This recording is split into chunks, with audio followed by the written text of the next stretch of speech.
Start. महोदय, राष्ट्रपति ने अपने भाषण में राजभाषा आयोग की रिपोर्ट के संबंध में कहा है कि हम सदस्यों की राय लेकर भाषा संबंधी कोई नीति घोषित करेंगे। मैं समझता हूं कि भाषा का प्रश्न इतना जटिल नहीं था जितना कि उसको बना दिया गया है।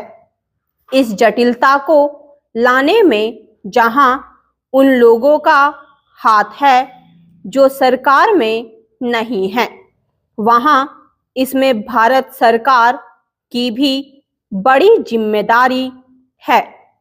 मुझे वह दिन याद है जब मैं छोटा था और देश गुलाम था। उस वक्त महात्मा गांधी हिंदी के संबंध में चर्चा करते थे और उनकी कृपा के फलस्वरूप और उसके प्रयास के फलस्वरूप सभी प्रांतों में हिंदी की सभाएं खोली गईं और वहां हिंदी का प्रचार किया गया। उस समय हम अंग्रेजों के गुलाम थे और अंग्रेजों ने ही हमारी राजभाषा अंग्रेजी घोषित कर रखी थी। तब हम अंग्रेजी से दूर थे और हिंदी के निकट थे।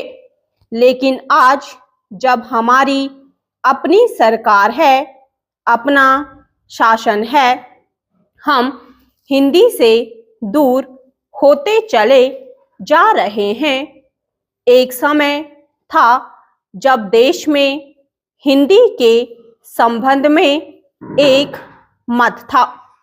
जब देश स्वतंत्र हुआ उस समय हिंदी के संबंध में घोषणा हो जानी चाहिए थी, लेकिन उस समय सरकार चुप हो गई।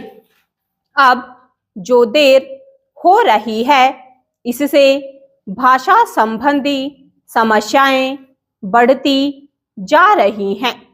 मैं नम्रता के साथ सदन के सदस्यों के सम्मुख यह निवेदन करना चाहूँगा कि कितनी विचित्र स्थिति है कि आज हमको अंग्रेजी भाषा का मोह पैदा हो रहा है।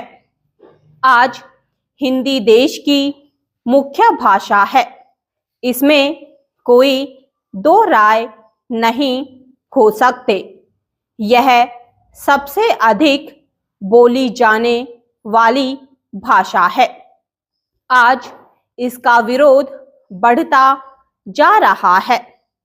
कुछ ऐसी बातें हो रही हैं जिससे मालूम होता है कि हिंदी का विरोध प्रादेशिक भाषाओं से है, लेकिन ऐसा नहीं है।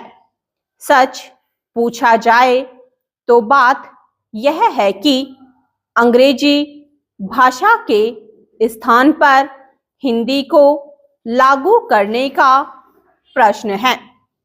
प्रांतों में काम प्रादेशिक भाषाओं में हो, किंतु केंद्र में तो हिंदी भाषा भाषियों को और कुछ जो अहिंदी भाषा भाषी लोग हैं उनको यह गलतफहमी हो रही है कि हिंदी वाले बलपूर्वक हिंदी को राजभाषा बनाना चाहते हैं, लेकिन इसमें कोई इस प्रकार का प्रश्न नहीं है।